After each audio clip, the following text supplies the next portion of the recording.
வச்சிட்டியா மூடு மூடுவே okay hi சொல்லுமா. Hi friends. எல்லாரும் எப்படி இருக்கீங்க? நல்லா இருக்கீங்களா? ரொம்ப நாளைக்கு அப்புறம் நாங்கள் ஃபேமிலியோட பேச வந்திருக்கோம். ரொம்ப நாளைக்கு அப்புறம் ஃபேமிலியோட பேச வந்திருக்கோம். Welcome to sweety TV. Okay, கோர்ஸா சொல்லுவோமா? 1 2 3 welcome to sweety TV. Okay, super. அதங்க ஓகே. ஹாய். ஓகே, என்ன திடீர்னு வந்து ஃபேமிலியோட வந்து உட்காந்துருக்கீங்களேன்னு சொல்லி நினைப்பீங்க. அது இல்லாமல் உங்களுக்கு வந்து தம்ப்நெயில் பார்த்ததுமே உங்களுக்கு தெரிஞ்சிருந்திருக்கும் சரி என்ன இருக்குது அப்படிங்கிறது. ஒரு ஹாப்பியான விஷயம் தான் ஷேர் பண்ணலான்ட்டு ஃபேமிலியோட வந்திருக்கோம். இதுக்கு முன்னாடியே சொல்லியிருக்க வேண்டியது, நிறைய பேர் இப்போ கெஸ் பண்ணி கமெண்ட்ஸ் போட ஆரம்பிச்சிட்டாங்க. அதனால சரி நாமளே சொல்லிடலாம், வெயிட் பண்ண வைக்க வேணாம் அப்படின்ட்டு இன்னைக்கு சொல்லிடலான்ட்டு முடிவு எடுத்தாச்சு. ஸோ இன்னைக்கு வரலட்சுமி நோன்பு வேற, இன்னைக்கு நல்ல நாள். அதனால இன்னைக்கே அந்த விஷயத்த சொல்லிடலான்ட்டு தான் இன்னைக்கு பேச வந்திருக்கோம். அது பாப்பாவோட பேசினா ரொம்ப நல்லா இருக்கும்ல, ஏன்னா எங்களை விட அவங்க ரொம்ப ரொம்ப ஹாப்பியாக இருக்காங்க. ஸோ அதனால அவங்கள அழைச்சிட்டு வந்தாச்சு பேசுறதுக்கு. ஏன்னா பாப்பா கன்ஃபார்ம் ஆகிருக்கும்போது, உருவாகும்போது எவ்வளவு ஹாப்பியாக இருந்தோமோ அதே அளவுக்கு இப்போவும் ஹாப்பியாக இருக்கும். அந்த ஹாப்பியோடு உங்களை சந்திக்க வந்திருக்கோம். உங்கள் கூட பகிர்ந்துக்கணும் அப்படின்னு ரொம்ப ஆர்வமாகவும் இருக்கும். இது தெரிஞ்சு எங்களுக்கு 2 மாதத்துக்கு மேலே 3 மாதம் ஆச்சு. இருந்தாலும் கொஞ்சம் பொறுமையாக சொல்லிக்கலாம். இந்த கந்திஷ்டிங்கிற விஷயம் ரொம்ப முக்கியமானது. நிறைய பேர் நம்மளாலும் நிறைய டாக்டருங்க கூட இதை சொல்கிறாங்க, இந்த கந்திஷ்டி விஷயத்தில் யாரும் சிக்கக்கூடாது அப்படின்னு. அதனால் நிறைய பேர் நம்ம யூடியூப்லேயும் பார்த்துருக்கோம். இன்றைக்கி வீடியோ போடுவாங்க, திடீர்னு பார்த்தா ஒன்றும் இல்லை அப்படின்னு சொல்லிவிடுவாங்க. அப்போ இதெல்லாம் பார்க்கும்போது அந்த கந்திஷ்டிங்கிற விஷயம் வந்து உண்மையாக இருக்குமோ அப்படிங்கிற ஒரு பயம் நமக்கும் இருந்தது. அதனால தான் ஒரு 3-4 மாதத்துக்கு ரொம்ப அமைதியாக இருந்து சொல்லாமல் இப்போ உங்கள் கூட அதை வெளிப்படுத்த போகிறோம். ரொம்ப ஹாப்பியான ஒரு நேரம் இது. இது தெரியும் போது நாங்கள் எவ்வளவு ஹாப்பியாக இருந்தோம் அப்படின்னு சொல்கிறதுக்கு வார்த்தையே இல்லை. அவ்வளோ ஒரு சந்தோஷம். ஏன்னா உங்களுக்கே தெரியும், மேரேஜ் ஆகி வந்து 10 வருஷத்துக்கு அப்புறம் தான் நம்ம பாப்பா இருந்தாங்க. நம்ம சேனலை ஃபாலோ பண்ணுற எல்லாருக்குமே தெரியும். அதனால ஆனால் இந்த டைம் வந்து கடவுள் என்னை ரொம்ப அந்த அளவுக்கு வந்து வெயிட் பண்ண வைக்கல. ஏன்னா பாப்பாவுக்காக வந்து நிறைய கஷ்டப்பட்டேன். நிறைய வந்து கோவிலாக அலைஞ்சி நிறைய ட்ரீட்மெண்ட்டு அதுன்னு போய் வெறுத்து போய் ஃபைனலாக வந்து உங்களுக்கே தெரியும், கந்த சஷ்டி விரதம் இருந்து தான் நம்ம தங்கம் கிடைச்சாங்க. ஸோ அதனால் அது எப்படி லைஃப்பில் வந்து ஒரு மறக்கவே முடியாது.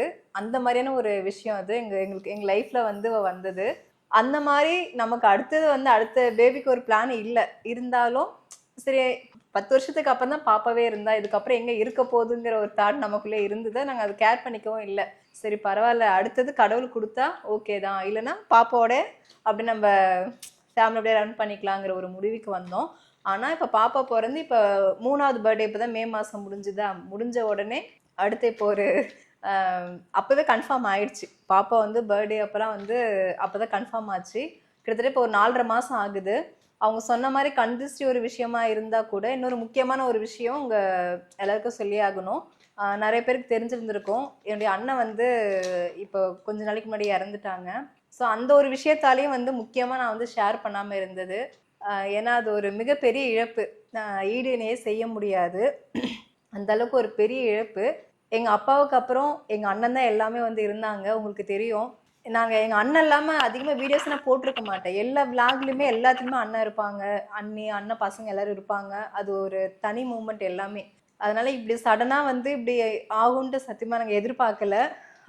அது இல்லாமல் நான் வந்து கன்ஃபார்ம் பண்ணுறேன், அடுத்த ஒரு 2 மாதம் முடியுது, 3ஆம் மாதம் ஸ்டார்டிங்லே அண்ணன் இறந்தது. அது ஒரு ஹாப்பியாகவே என்னாலும் சொல்ல முடியல.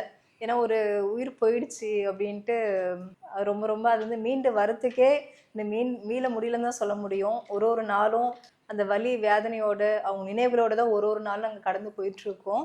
அது பார்க்கலாம், காலங்கள் தான் கொஞ்சம் கொஞ்சமே எல்லாமே சரி பண்ண நினைக்கிறேன். அதாவது அவனுடைய இழப்பு பேர் செல்வம். செல்வத்துடைய இழப்புங்கிறது ரொம்ப பெருசு. ஏன்னா ஒரு மச்சான் அப்படிங்கிறத விட ஒரு நல்ல நண்பனாக இருந்தான்.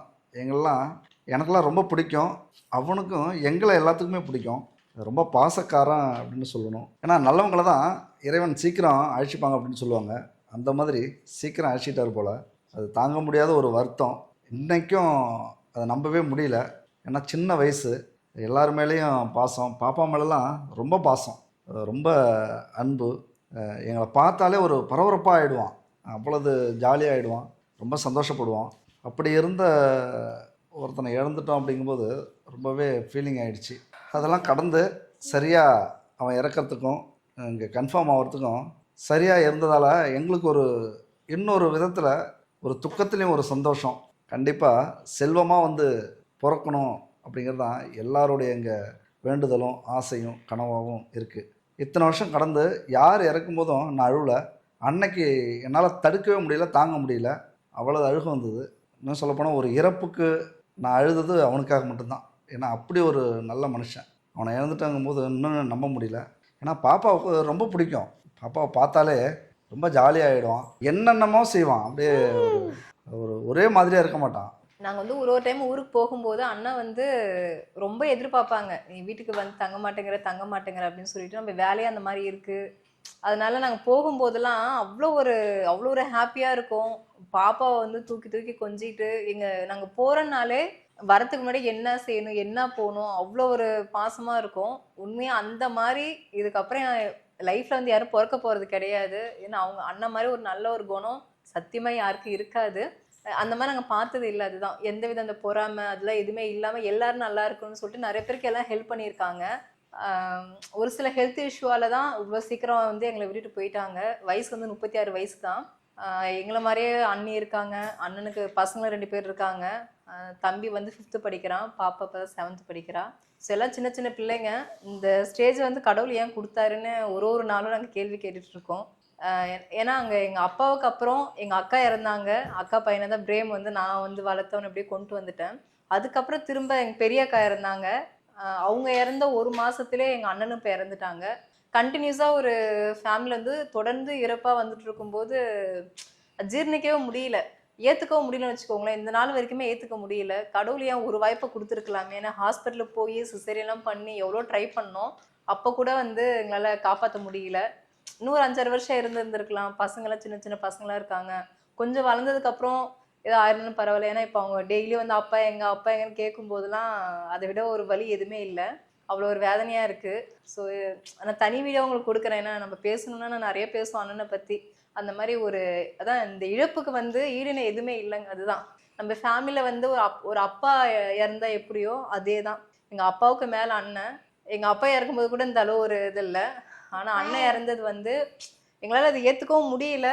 இது எப்படி இதுலேருந்து மீண்டு வரப்போகிறோங்கிறதுன்னு தெரியல.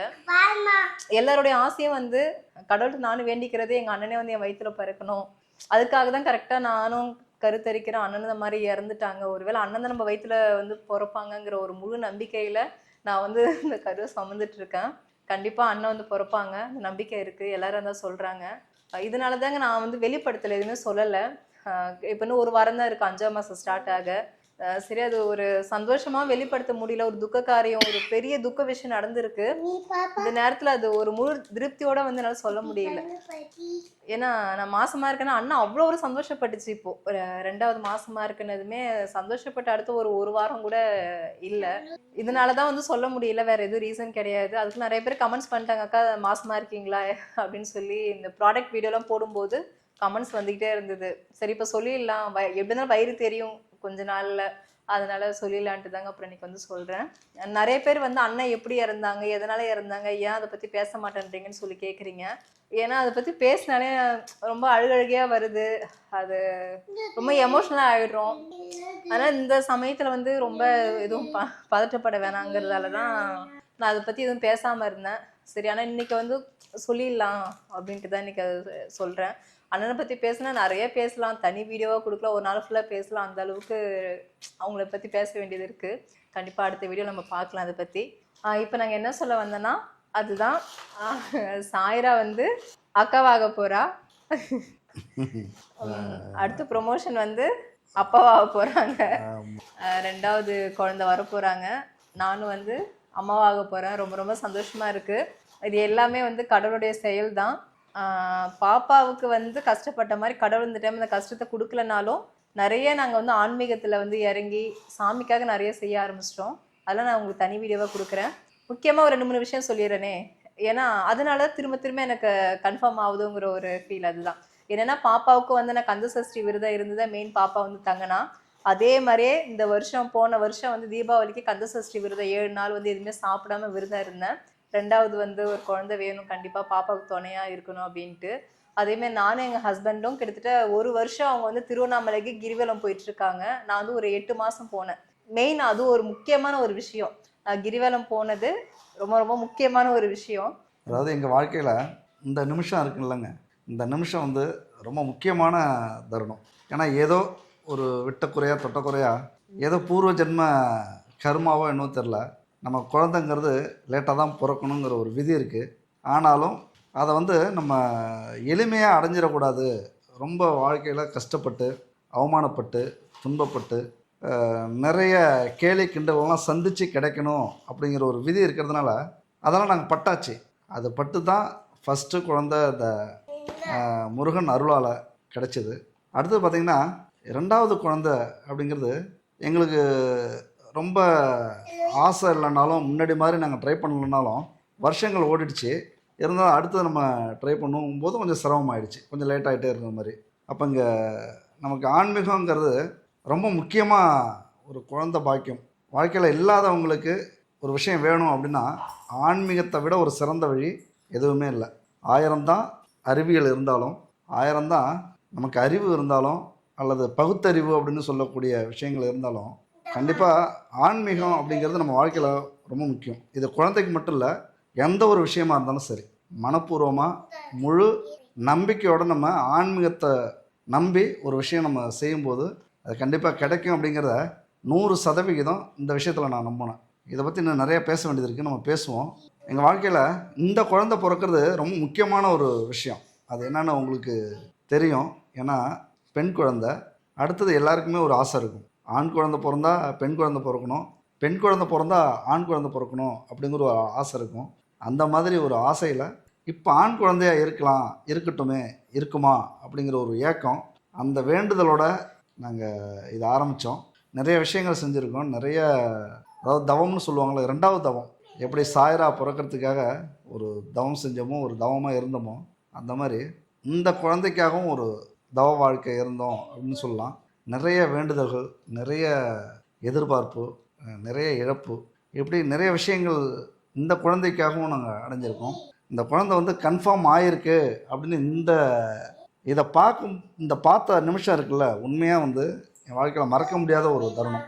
2 டைமுமே இதேமாரி காட்டும்போது நம்பவே முடியாத ஒரு விஷயம். எல்லாருக்கும் கல்யாணம் ஆனால் உடனே இருந்துடும். ஆனால் நம்மளை மாதிரி கல்யாணம் ஆகியும் பல வருஷங்கள் காத்திருக்காங்களே, அவங்களுக்கு மட்டும்தான் இந்த வழி தெரியும். இந்த மாதிரியான ஒரு நிமிஷம் இருக்குல்ல, அது இன்னொரு பிறப்பு மாதிரி.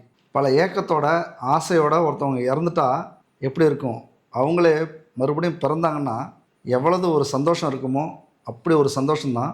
இதுக்கு மேலே நமக்கு இருக்குமா, இந்த குழந்தையெல்லாம் இருக்குமா, இந்த குழந்தைங்கிற ஒரு வரம் தவம் நமக்கு கிடைக்குமா அப்படிலாம் யோசித்து எங்களுக்கு கிடைச்சது தான் சாயரா. உண்மையாக மிக முக்கியமான காரணம் ஆன்மீகம் அப்படிங்கிறது உண்மை, 100க்கு 100 உண்மை.